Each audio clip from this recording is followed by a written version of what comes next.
Hey there. Thanks for tuning into the Freedom Update. Today I want to tell you about vaccine passports in Canada and the Canadian Constitution Foundation's new initiative.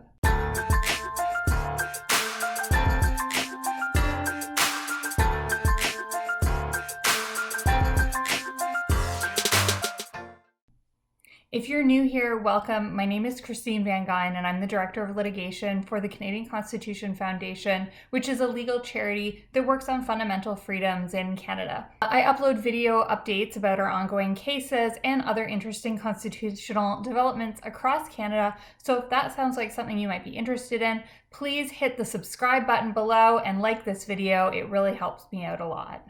I've actually been pretty surprised to see that the debate on vaccine passports is really come to the forefront of public policy conversation right now. And there are actually a few provinces in Canada that have already adopted some form of vaccination passport. For those of you who don't know what a vaccine passport is, there are a few different versions of it. Broadly speaking, when we talk about a vaccine passport, we're talking about a document that you show either physically or electronically that proves that you have been vaccinated against some virus. In this case, we're talking about it in the context of COVID-19.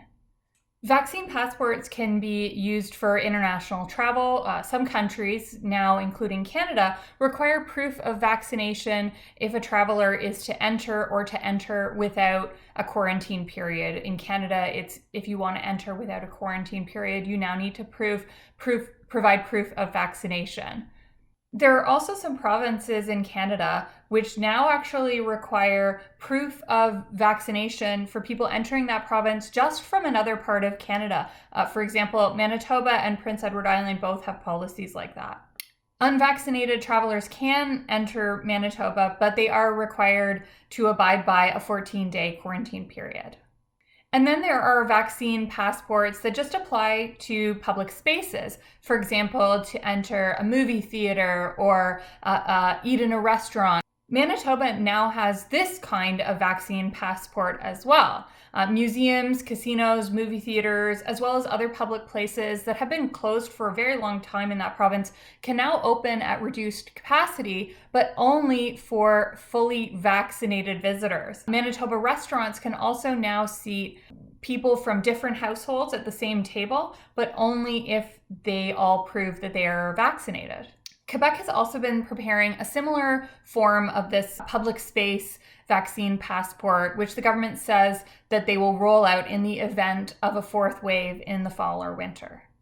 I have a lot of concerns about vaccine passport policies, specifically within Canada. Actually, calling them concerns might be a little too polite. I actually think that these policies are likely unconstitutional. Let me walk you through some of the issues that I have. First, vaccine passport policies can create bureaucratic nightmares. In Manitoba, for example, the government is issuing what's called an immunization card, both in physical and electronic form. Although right now, they're not issuing them in physical form at all because it turns out the government doesn't have capacity to produce the physical cards. So if you're an older Canadian who doesn't use a smartphone, you may be SOL. The Manitoba immunization cards are also only available to people who have Manitoba health cards, and a lot of people don't have Manitoba health cards. For example, visitors to Manitoba from other parts of the country or international students. Now, the Manitoba government does say that if you're visiting Manitoba and don't have a health card, you can contact local public health in the province. But it isn't clear from what the government has said that visitors will get any of the same benefits as local Manitobans who actually have these immunization cards. The Prince Edward Island policy is also troubling and has some practical problems. As of July 18th, vaccinated travelers into Prince Edward Island can enter the province without a quarantine period if they show what's called a PEI pass. Now, obtaining the PEI pass requires you to show proof of vaccination, but it actually can take 1 to 2 weeks to process. So if someone has an urgent need to visit PEI, for example, for compassionate reasons, they may not be able to obtain a PEI pass in time, even if they are fully vaccinated. Now, there are some exemptions from the PEI pass where you can use a different process if you are traveling to visit someone who's in palliative care or to attend a funeral. But say you have a child living in that province and they are having a mental health crisis, you may not qualify under that other stream. So these are some of the bureaucratic issues that show the practical problems and challenges that a policy like a vaccine passport can create. But actually, the bigger issue with this policy is about rights.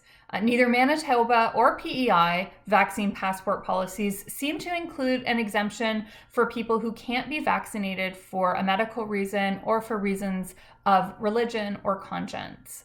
Now, the case for a medical exemption is a really compelling one, yet neither province appears to have provided this exemption.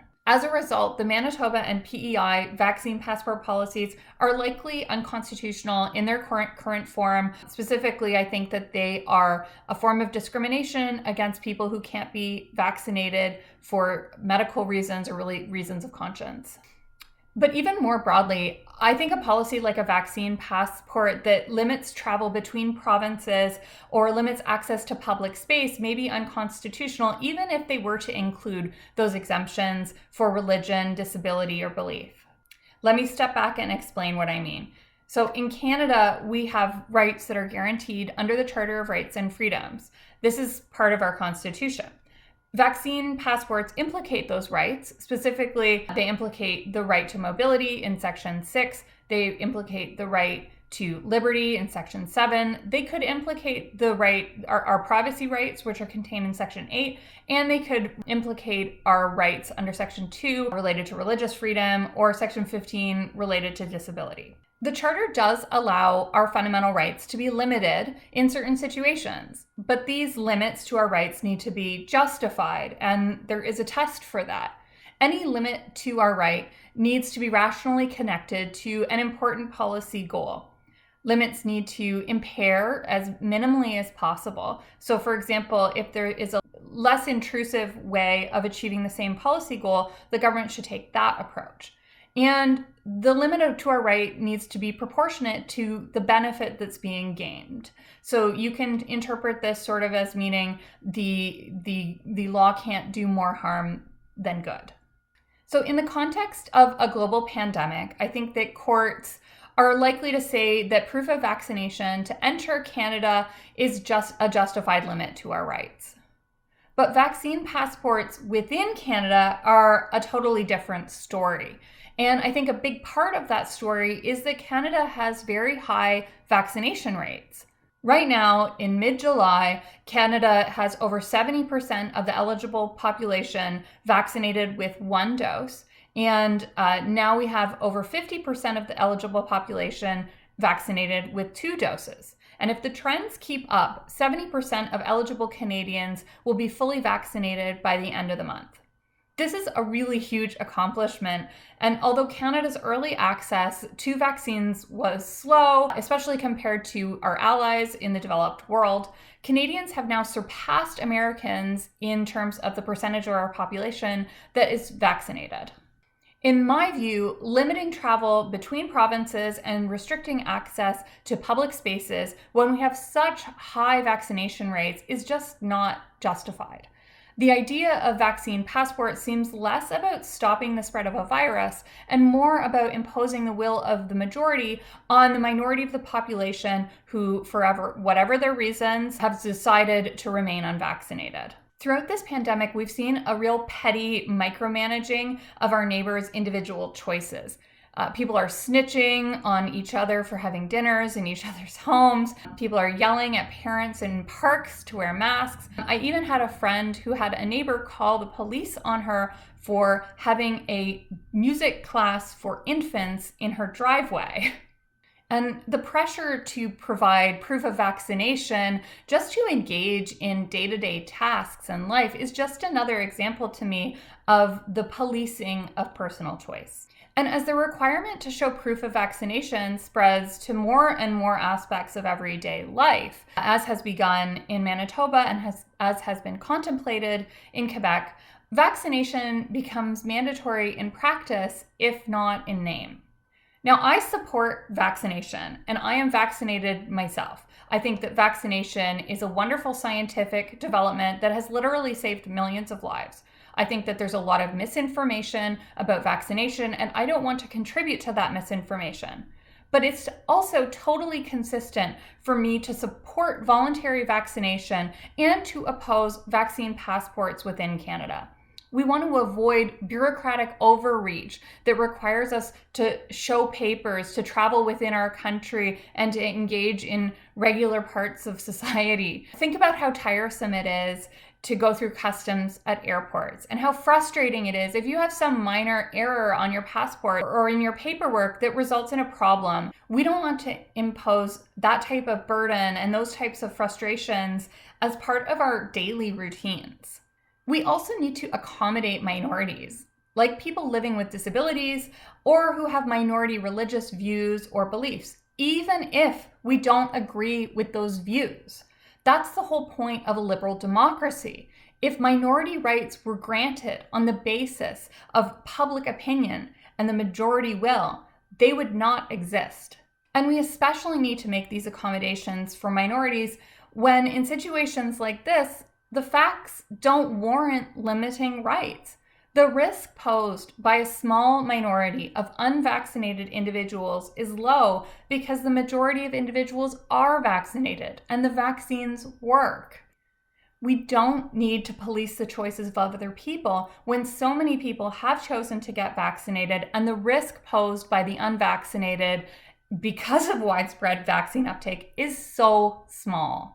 Now, I don't care if you agree with me or if you disagree with me about my personal opinion about vaccination. What I'm talking to you today about is how our fundamental rights work in Canada and how our Constitution works. And on the basis of the law and the facts as they are right now, domestic vaccine passports within Canada are simply not justified. So now I know a lot of you are going to ask, what are you doing about this?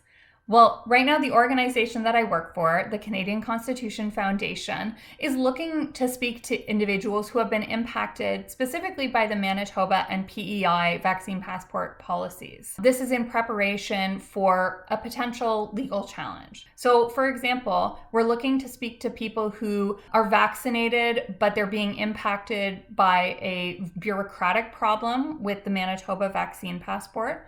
Or if you are unvaccinated and you're being required to quarantine in either Manitoba or PEI as a visitor, or if you're an unvaccinated person who's being restricted from a public space in Manitoba. And I'm especially interested in hearing from you if you're an unvaccinated person who cannot be vaccinated because of a medical condition or because of a religious belief. So if that sounds like you, please visit theccf.ca/no vaccine passports. I'll put the link in the description below. And if you oppose a policy, but it's not directly impacting you, you just don't agree with it, you can also sign a petition, which is on the same page linked below, and sign the petition, which now I think around 3,000 people have already signed it. Okay, guys, that's all for this update. Thanks for tuning in, and let's keep fighting for freedom in Canada.